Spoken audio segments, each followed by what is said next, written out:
Let's start with a reminder of what Farmworld is. It's a world created by Finn's wish. I wish the Lich never even ever existed. The wish was carried out by making the mushroom bomb never go off 1,000 years ago, so the Lich, as we knew him at least, never ended up existing. Instead, Simon sacrificed his life, the Ice Crown froze the world for several centuries, and here we are in Farmworld, where few people know of magic. The magical history of the world remained intact, however. Only the events during the Mushroom War were modified. Simply put, it's not the era of magic in Farmworld like it is in Ooh. A lot of strange creatures don't exist, and dogs don't talk like they otherwise would have. But Marceline is still half demon, her dead hens and Abdir and the entire Nightosphere realm must still exist, and of course the Ice Crown still exists, as does the Enchiridion. The entire magical legacy of the world prior to the Mushroom Bomb still existed unmodified up to the point where Prismo altered the world as per Finn's wish. Now let's discuss one of Jake's biological parents, at least in Ooh. While I think it's possible for this mysterious blue creature to be long-lived and have existed during the magical era of the Earth before the Mushroom War, I actually think that's probably irrelevant because the shape-shifting creature appears to be an interdimensional being. That is some heavy-duty portal casting, so my bet is this creature does not even have an earthly origin in the first place, meaning that it can very well still exist in the Farmworld timeline. The creature's existence might not be contingent on the Mushroom War having had taken place.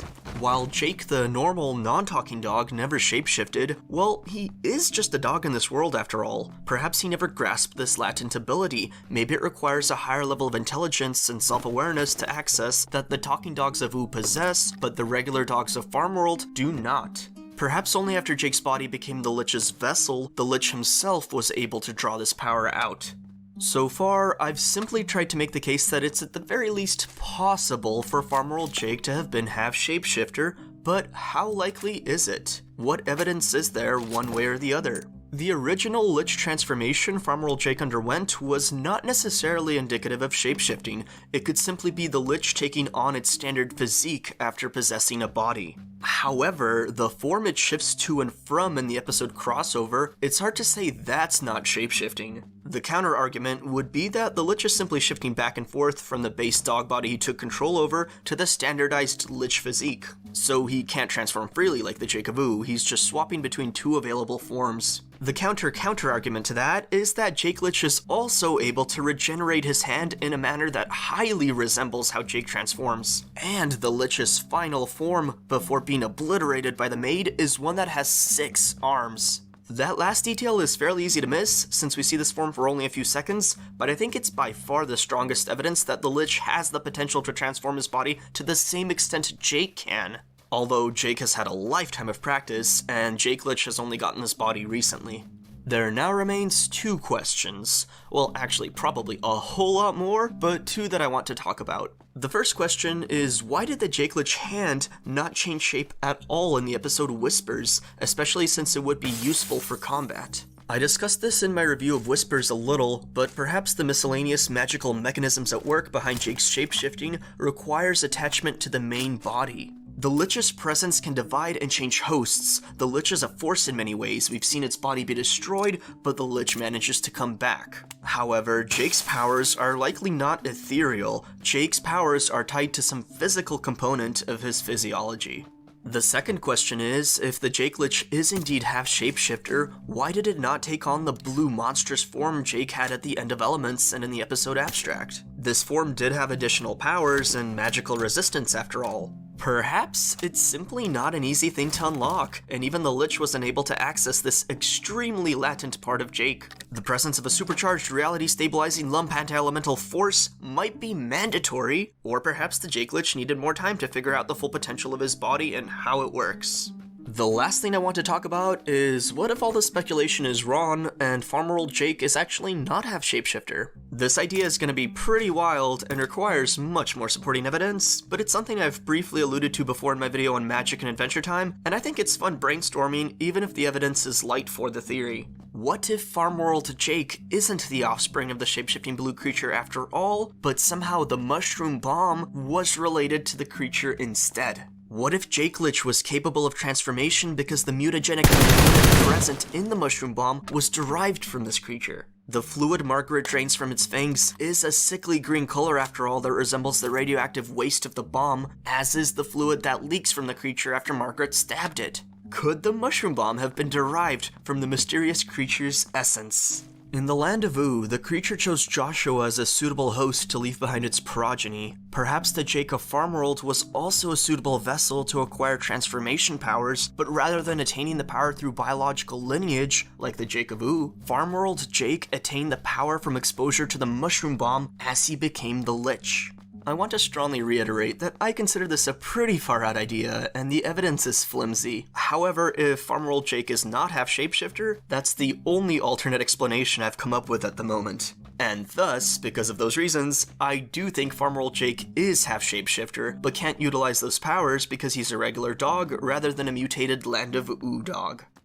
Let me know what you think. Do you have any interesting thoughts, ideas, or disagreements? Adventure Time lore can be super messy, but the show is usually capable of avoiding major plot holes, which makes discussing all the endless possibilities quite fun, though sometimes also a bit frustrating. Like I already said, let me know your thoughts in the comments, and thanks for watching. It's been a full 5 weeks since Jake has disappeared, and Finn has not done much to account for his brother's absence.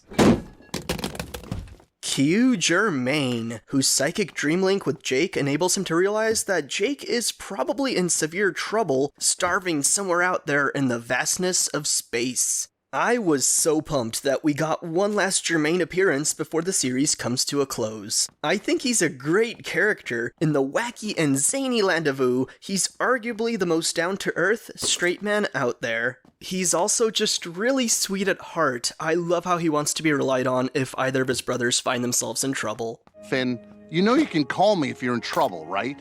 Based on what we saw in Abstract, Germain seems to have settled down into a comfortable, happy, and even lucrative life where he pursues his passion of painting. So I didn't expect for him to join in on an adventure, but he does an absolutely outstanding job as Finn's partner. Finn's grandiose trust in Jake has seriously backfired as it left our hero acting more scatterbrained than usual about the situation at hand. There hasn't been any follow-up communication from Jake, and while Finn may subconsciously be troubled by his brother's sudden disappearance, he has seemingly not done a single thing during the 5-week period to check up on Jake.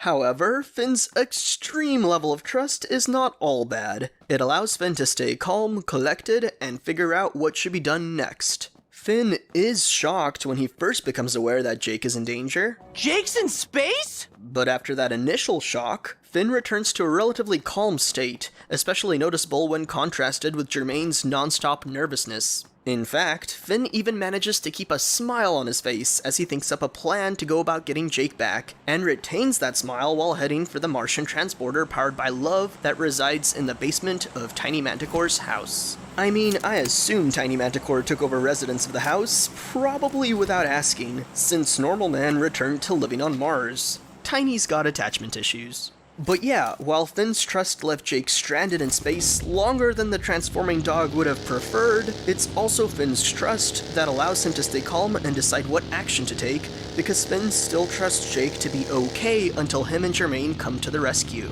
As I already mentioned, Finn decides to head to Mars to get Normal Man's help, and the ride there was made flippin' amazing due to Germain's hilarious scream.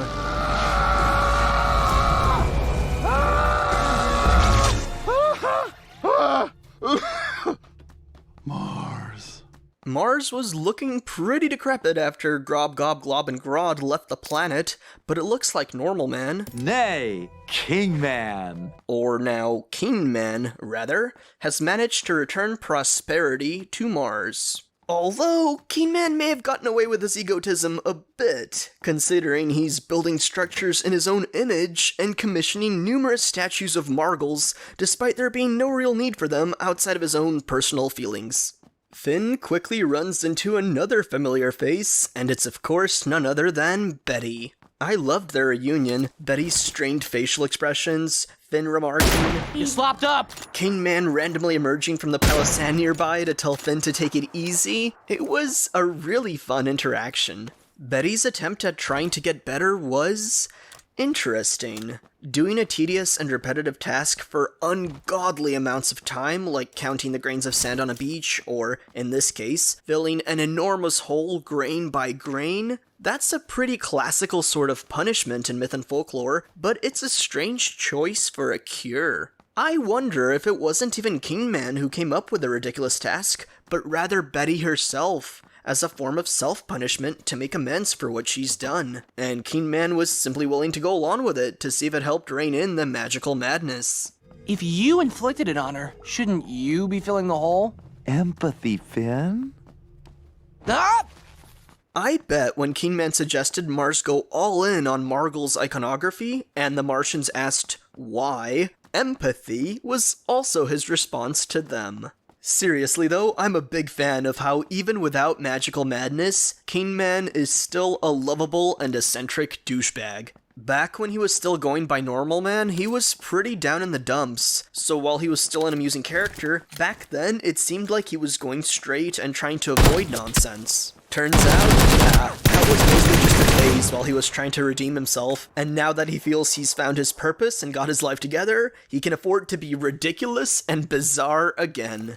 While Kingman jokes at Jermaine's inability to provide any useful information to help locate Jake, he's already got a retrieval plan in mind. While it's rather convenient that Mars has the perfect object to summon individuals from the vastness of space, Mars was an advanced super society after all. Besides, the journey that's about to take place in the Temple of Mars is going to be an introspective one, where Jake won't even be the focus.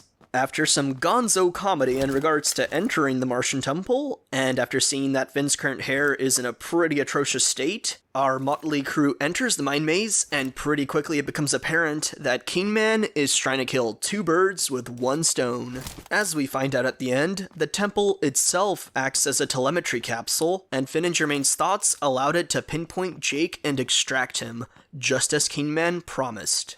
However, the mental shenanigans at play manifested primarily from Betty's psyche, and there's no doubt that Kingman expected as much. He likely used Finn and Jermaine's convenient appearance to try out a new cure for the obsession-based magical madness in Betty. I would imagine sending Betty on her own into the temple would result in disaster for her, or perhaps she would never even be able to make it out. Kingman accompanying Betty might just be even worse. Besides, we already saw the result of what happened when the two tried to work together before. It would not bode well, and I doubt Kingman would want to risk his tuchus when he's got a pretty cushy position running Mars. Finn and Jermaine having their minds dedicated to the task of retrieving Jake, in addition with Finn's familiarity with danger and having a list of heroic accomplishments under his belt, the two would make perfect companions to allow Betty to traverse the mine maze while still managing to return.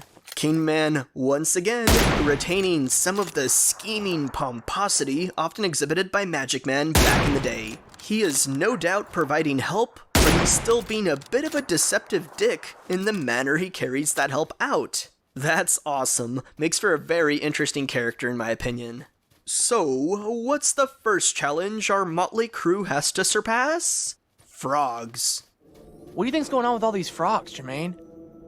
Jermaine? What? I don't know.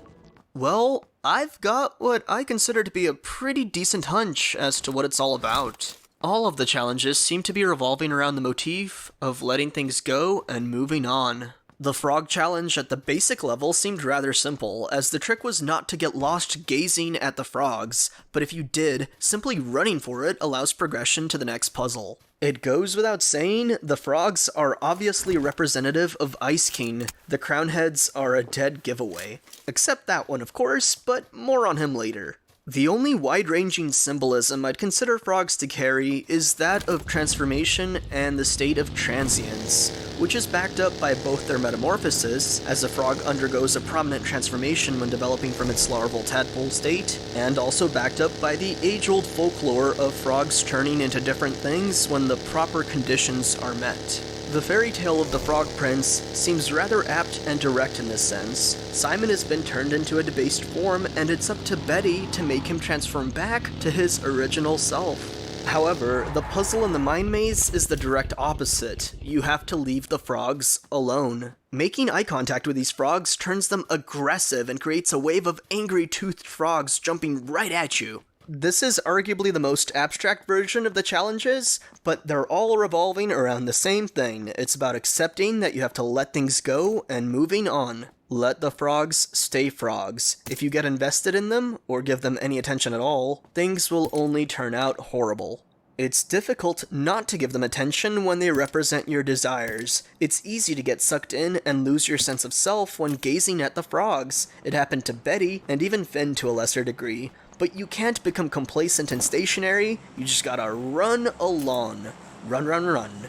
Finn's personal frog amid all the Ice King frogs obviously represents Fern, which is also entirely in line with the transformation symbolism. Fern was originally Finn, and now Fern is in an even more transformed state than classic Fern was. Just as the Ice Crown was the corrupting influence for Simon, the emissary from beyond was the corrupting influence for the duplicate Finn. More than anything, though, it's Fern's personality and outlook that has transformed into something vile, and Finn deeply wishes he could return Fern to his pre-grudge state.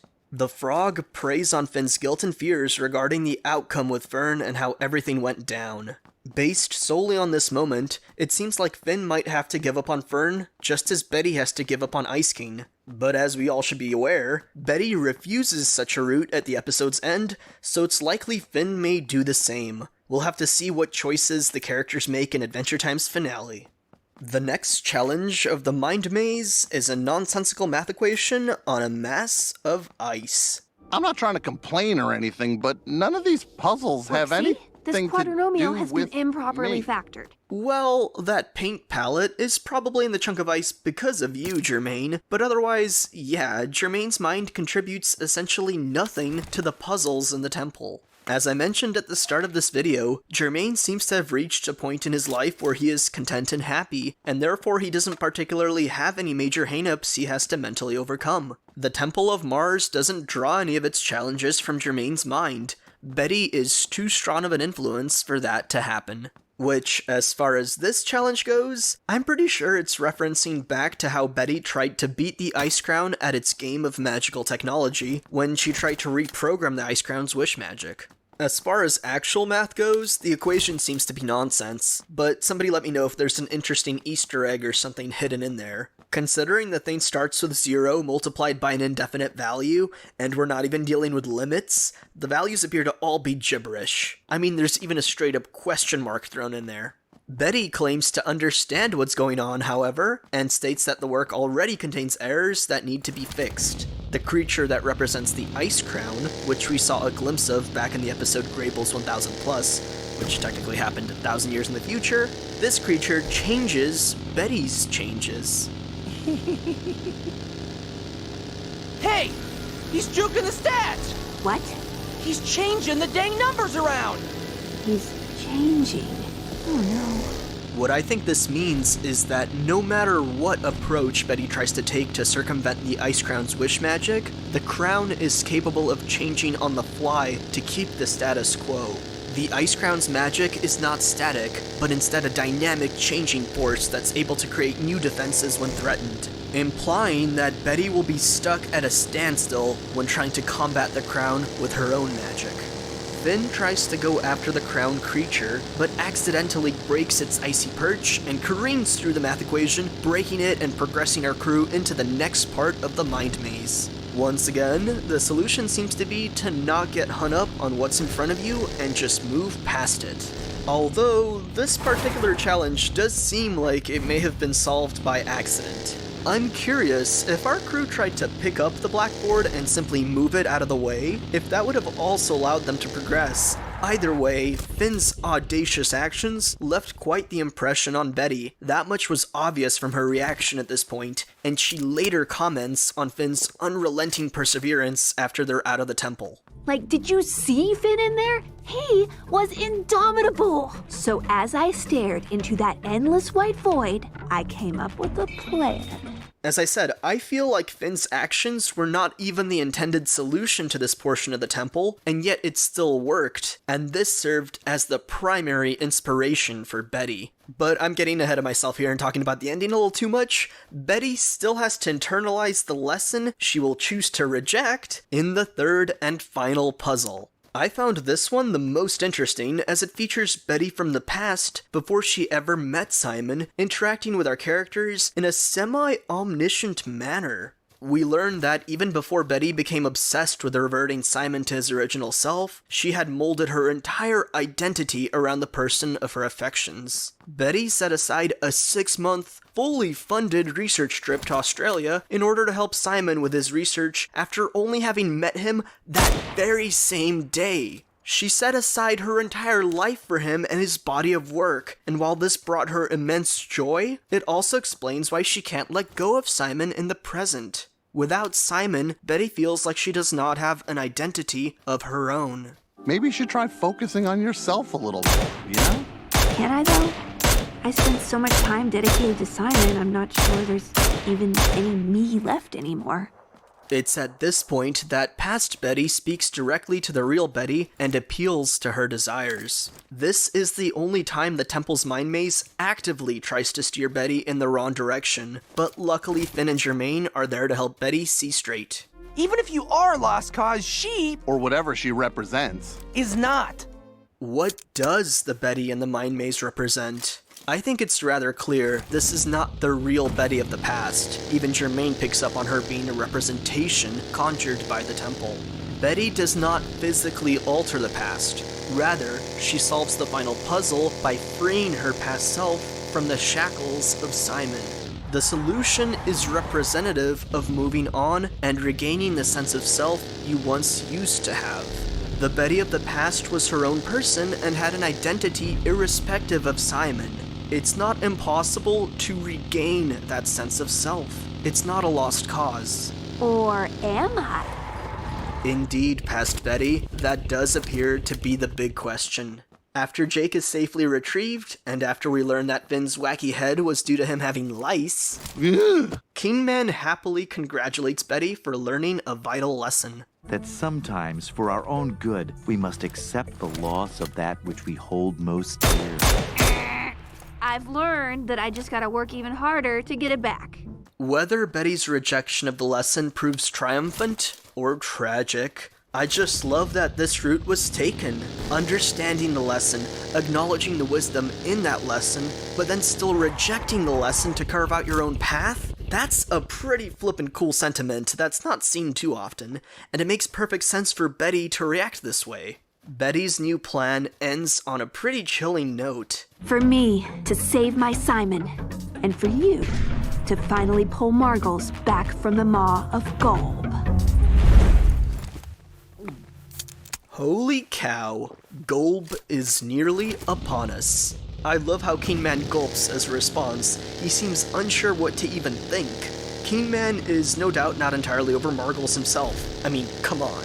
Margles is to Kingman as Ice King is to Betty, and the lesson he was trying to teach Betty was also a lesson he had to face. Kingman still holds the memory of Margles fondly in his heart and expresses his yearning via the commission of Margles iconography, but it did seem like he gave up on trying to get her back some time ago.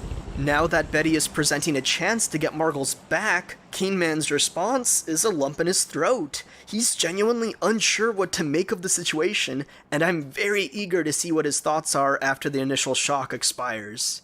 This batch of episodes seems to be the very last of Adventure Time we have left before the quadruple-length series finale, so Betty's plan with Golb might intermingle with the Gumwar plotline that's continued in the following episode, Gumbaldia. I'm very curious how these two events will be handled and what awaits us at Adventure Time's end.